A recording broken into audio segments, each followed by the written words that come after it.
Hi everyone, welcome to the weekly horoscopes. I would just like to take this opportunity to thank my sponsor for this video, Keen. Keen offers 24/7 access to vetted psychics, astrologers, spiritual advisors on all areas of life, be it career, be it love, be it family. They are so easy to access, and if you join via the link below, you will be able as a new customer to have the first 10 minutes for $1.99. Prices do vary for each individual advisor. You'll be able to see whenever you sign up and are looking at them, depending on what area of life it is that you want to look into. Keen is by far one of the most affordable sites on the net for spiritual advice. I'm not offering private readings at the moment, but I recently was able to speak with an astrologer on there called Rick, who was very impressive. As someone who's very into astrology, I myself can find it hard to be objective depending on my own transits. It's really good to talk to someone who's an objective eye and knows nothing about you. And he was able to look at my birth chart and see exactly what was coming up for me, which was super impressive and so easy to access. I think after I picked him, I was talking to him on the chat feature with maybe 5-10 minutes, that quick. It's also a wonderful way to build a rapport with these spiritual advisors that can lead you to intention setting, to gaining more clarity on other matters, to have chakra cleansing. It is a great start for your spiritual journey if there is something that you need information on. As one of the most affordable sites, Keen also offers you weekly discounts via email once you sign up. I strongly recommend it. It is a wonderful site, and it's actually how I learned the meaning of tarot cards way back 10 years ago when I started my tarot journey. It has so much information and such wonderful advisors. I strongly recommend it. Have a check it out, and I will see you in the weekly scopes. Bye. Hi Gemini, this is your weekly tarot scope. I'm filming this under an eclipse. The energy for you is very, very secretive. There could be secrets coming to light. There could be things that you've worked on very hard behind the scenes coming to fruition. Big changes in how you operate, how you invest your time, how you invest your money. Very big changes. A lot of deep stuff is being unearthed with you.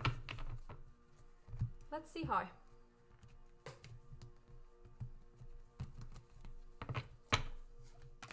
Four of Cups, the Fool, Seven of Swords, the Chariot, and the Star. Oh my goodness, how beautiful. And underneath we have Temperance.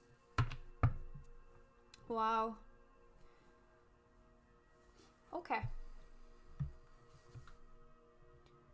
Now, before you get scared of the Seven of Swords, it's in the positive position. The Chariot is in the challenge though, so what I'm seeing, Gemini, for you is a bit of push and pull with energy, a little bit of going forward just to come backward, and moving backward and accelerating forward, and just feeling a little bit like you're out of the driver's seat. Eclipses are like that. So underneath we have Temperance, which is about balance and moderation and finding an even ground, and underneath that the Six of Wands is suggesting that that's where your success lies this week. In being balanced, in taking a moment, in taking a breath, in being moderate, in being present in the moment despite the chaos that is around you. Four of Cups is the beginning card, suggesting that you just feel somewhat apathetic, just a bit done with stuff, just a bit tired, just a bit overworked, just a bit bored, just a bit unenthused about the things that are happening around you, not seeing offers that are around you, not seeing potential, not seeing the silver lining. Now, what's tricky about that with the Chariot and the challenge is that you feel as though things are completely out of your control, so I think you're just rejecting them. You're rejecting advice, you're rejecting answers, you're maybe rejecting yourself a little bit in terms of what you can do. Now, the Seven of Swords in the positive position suggests that anything that's going on behind the scenes could possibly be to your favour. Why, you ask? Well, the only thing that I can see is that the star as the outcome suggests that everything is actually working out a lot better than you expected.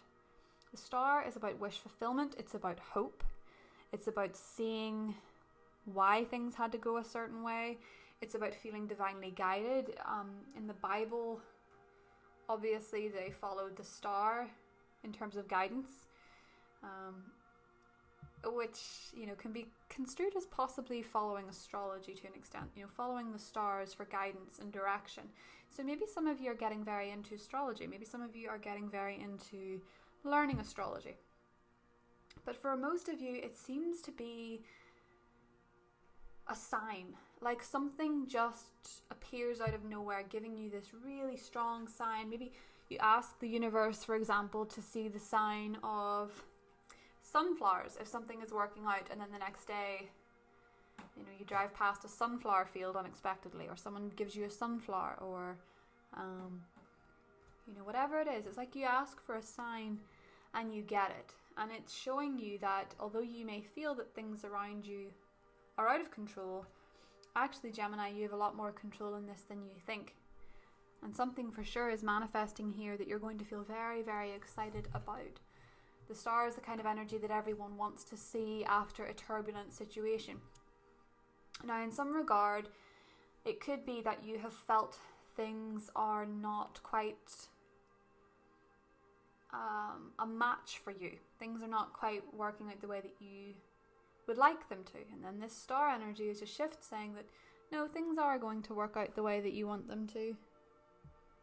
Things are actually going in your favor, even if you can't quite see it yet.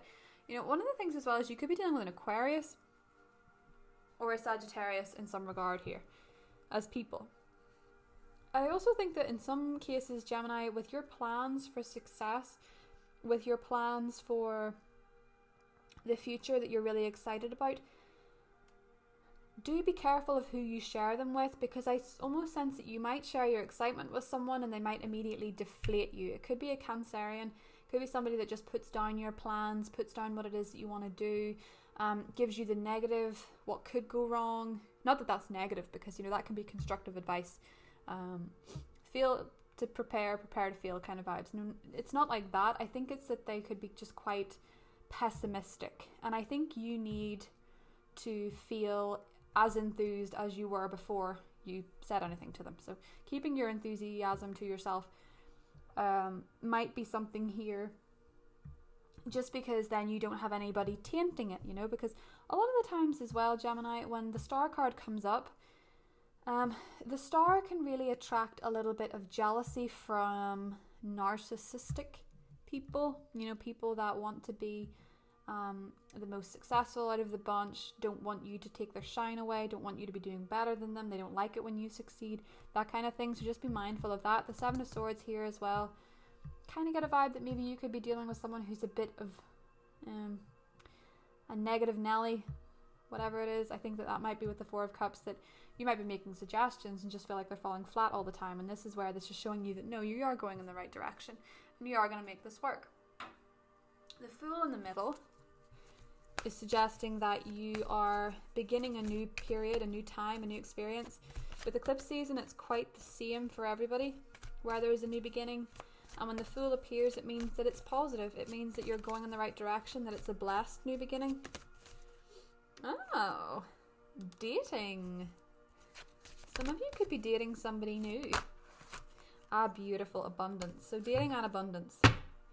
Fabulous. So something is going to be working out better than you expected it to. I sort of feel that with the dating card, something is in a new beginning stage. It's in the beginning stages of getting to know how it works, getting to know how a person is, getting to know how a business is going to run, getting all the answers, getting all the info, and deciding whether a particular route is for you or not. Now, with the abundance card, I think that's something, as with the star, is turning out a lot better than you expected it to. You are going into a period where you feel very excited for things. One, though, of the messages that this comes with, because the Four of Cups is the beginning card, is that there's a need to be very grateful and count your blessings for what you do have. You know, there's always something. And they say that gratitude is one of the best It's one of the best things you can do for your mental health. It's one of the best things you can do for your well-being and for your focus, is to focus on the things you appreciate and really get into that energy, because a lot of the time that's when life around you kind of shifts. You know, when you change the way you look at things, the things you look at change. And I think for a lot of you, that could be feeling quite out of control, particularly with the eclipses. I think, Gemini, that you need to take a more moderate approach and just focus on the moment, focus on the now, focus on the things that you love, and that's going to attract more things to you. The star is such a blessed energy. It's one of my favorite cards in the whole deck. It means that you shoot for the stars, and at least if you don't make it, you'll fall on top of the world. So keep your aspirations high, keep your goals high. Something is manifesting. I think for a lot of you as well, it could be a new relationship, it could be dating, it could be something that just really lights a spark in you. You know, to go from the Four of Cups to the star suggests that there is a new beginning, there's something fresh, or there's something taking a new path, a new something new, something fresh, but it feels very divine, it feels very exciting, and it really illuminates a sparkle in your eye. You know, you get your sparkle in your eye back, which is something that's really, really lovely. It's very fated. It's like something just happens by fate and really excites you this week. So I hope you enjoyed that, Gemini. I hope you have a wonderful week. Stay grateful, stay abundant, stay focused on what you aspire to be and what you aspire for yourself. It looks like it's working out pretty well. Bye, Gemini.